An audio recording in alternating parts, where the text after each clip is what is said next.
One of the most controversial and emotional issues facing our Commonwealth involves the future of the education system. The media's attempt to reduce nearly every major complicated issue to a soundbite has resulted in this debate being labeled school choice. Mentioning those two words can send otherwise calm people into a tirade either for or against that can leave observers shaking their heads in confusion and disbelief. Constituents often ask where I stand on school choice. This can be a tricky question because the phrase conjures dissimilar meanings to different groups. In any debate, one must first define the terms to ensure all parties discuss the same subject. That effort is confounded when it comes to school choice.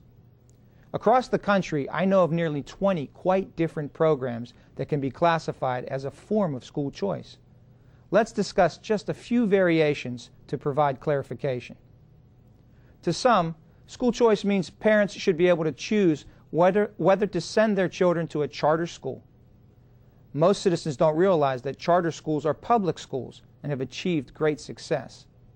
They are accountable the same as traditional public schools.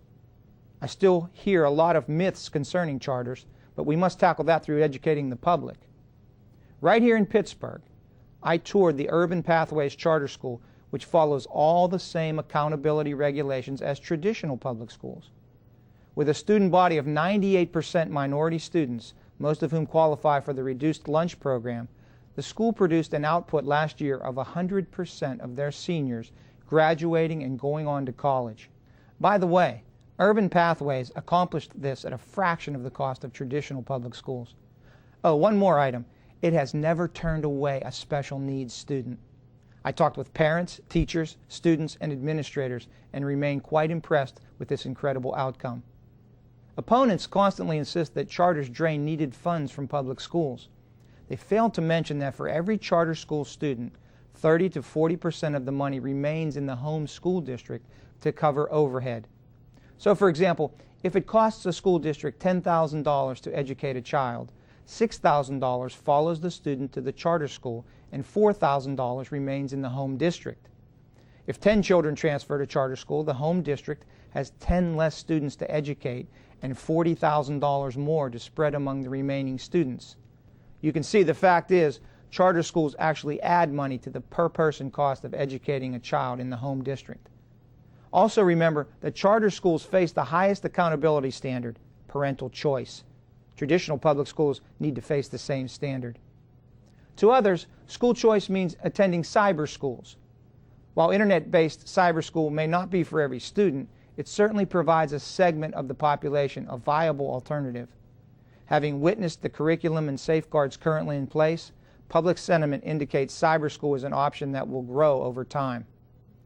To still others, school choice means vouchers, which includes several variations. One concept allows parents to apply the money allotted for their child to whatever school they choose. As long as the money follows the child, it has been ruled constitutional. Of course, opponents raise the question of why offer any choice at all? Some groups insist our public schools are doing well enough. Teacher unions point to a recent study ranking Pennsylvania schools 8th nationwide in math proficiency. Wow, 8th. That sounds impressive until you learn that only 40% of 8th grade students rate proficient, which is slightly higher than the national average of 34%. Not a figure to be proud of. What business could continue when 60% of its final product was not proficient? Yet this level of achievement is celebrated.